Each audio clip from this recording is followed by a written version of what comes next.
राधे राधे। कई बार हमसे प्रश्न पूछा जाता है, गुरुजी आप जो उपाय बताते हैं या बहुत सारे ज्योतिषाचार्य या बहुत सारे ज्योतिष के मनमज्ञ जो उपाय बतलाते हैं, क्या इससे सच में लाभ होता है या नहीं होता है? ऐसा प्रश्न हमारे पास अभी आया और काफी प्रश्न, दो चार प्रश्न, काफी प्रश्न यानी कि हमारे पास में आए, दो चार प्रश्न अभी अभी वर्तमान में आए और काफी दिनों से हम सोच भी रहे थे कि इस विषय पर बृहद विश्लेषण किया जाए, तो आज आपके बीच में उपस्थित हो गए।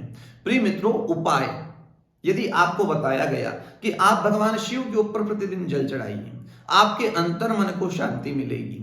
अब उन उपायों का तर्क समझिए।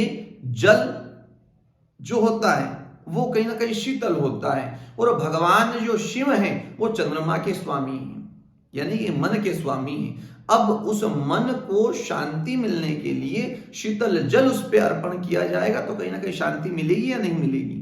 आप ही कहिए। ये तर्क है उसका कि आपके मन को शांति नहीं मिल रही, क्या किया जाए? आप एक काम कीजिए, भगवान भोलेनाथ को जल चढ़ाइए। ऐसा ज्योतिषाचार्य आपको उपाय बतलाएंगे। अब उस उपाय में होगा क्या कि मन शिव हो गए और जल जो हो गया वो शीतलता का कारक हो गया।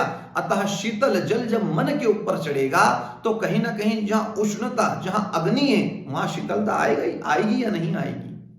आप ही इसका उत्तर दीजिए। ये एक सामान्य तर्क आपके बीच में रख रहे हैं। प्रिय मित्रों, यदि आप कुछ भी उपाय कर रहे हैं ज्योतिष से संबंधित या जिसमें भगवान सम्मिलित है, उन उपायों को यदि आप कर रहे हैं तो निश्चित आपके जीवन में परिवर्तन आएगा। ये आप लिख कर ले लीजिए, ये आप लिख कर ले लीजिए, निश्चित आपके जीवन में परिवर्तन आएगा। बस वो उपायों का असर आप पर कब नहीं दिखेगा? जब आपकी उस उपाय के प्रति श्रद्धा नहीं रहेगी, उस उपाय के प्रति आपका दृढ़ विश्वास नहीं रहेगा।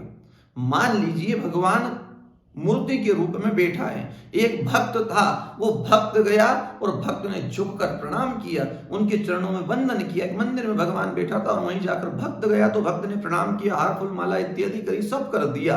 और वहीं एक अभक्त पहुंच गया जो भगवान के नाम को ही नहीं जानता, जो भगवान के स्वरूप को ही नहीं जानता। वो क्या वहां माला पहनाएगा? वो क्या उन्हें प्रणाम करेगा? वो क्या करेगा? उनको जल इत्यादि चढ़ाएगा या नतमस्तक होकर उनसे प्रार्थना करेगा, विनती करेगा? कुछ करेगा क्या? नहीं करेगा, क्योंकि वो अभक्त है।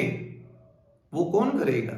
ये सब कार्य भक्त करेगा और फिर भक्त भगवान का होता है। तो प्रिय मित्रों, शास्त्रों में यही उल्लेख है कि यदि कोई उपाय आप कर रहे हैं और उन उपायों के प्रति आपकी श्रद्धा नहीं है, आपका विश्वास नहीं है, तो वो कितने भी सारे उपाय आप कर लीजिए, कोई भी लाभकारी आपके लिए नहीं होगा। क्योंकि शास्त्रों में उल्लेख है कि भवानी शंकरो वंदे श्रद्धा विश्वास स्वरूपिनो। भगवान, भवानी और शंकर का जो स्वरूप है वो श्रद्धा और विश्वास का प्रतीक है साहब। तो यह श्रद्धा और विश्वास यदि हमारे भीतर परमात्मा के प्रति रहेगा, उन उपायों के प्रति रहेगा, तो निश्चित उनसे जो सफलता मिलने की होगी वो अवश्य हमें मिलेगी। उसमें कोई संदेह नहीं, उसमें कोई दो मत नहीं। परंतु यदि आपका प्रेम ही उस उपाय के प्रति नहीं, आपका स्नेह ही उस उपाय के प्रति नहीं, तो निश्चित आपको उस कार्य में सफलता कदापि नहीं मिलेगी। इसलिए हम यही कहते हैं, श्रद्धा थी तो नरसिंह खंबे में से प्रकट हो गए थे, श्रद्धा थी तो शबरी के यहां भगवान गए और झूठे बेर पाए थे। ये श्रद्धा का काम है साहब। श्रद्धा थी तो 6 महीने में भगवान को प्राप्त करने वाले ध्रुव जी बने। ये श्रद्धा थी तो सब हुआ, श्रद्धा नहीं होती तो क्या होता?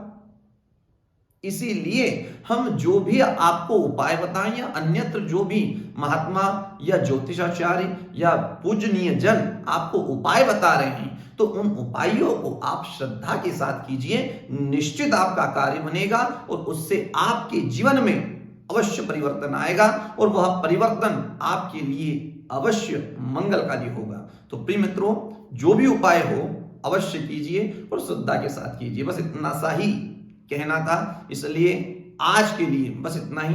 पुनः मुलाकात होती कुछ नए रोचक वीडियो के साथ, तब तक के लिए बने रहिए हमारे साथ। राधे कृष्ण।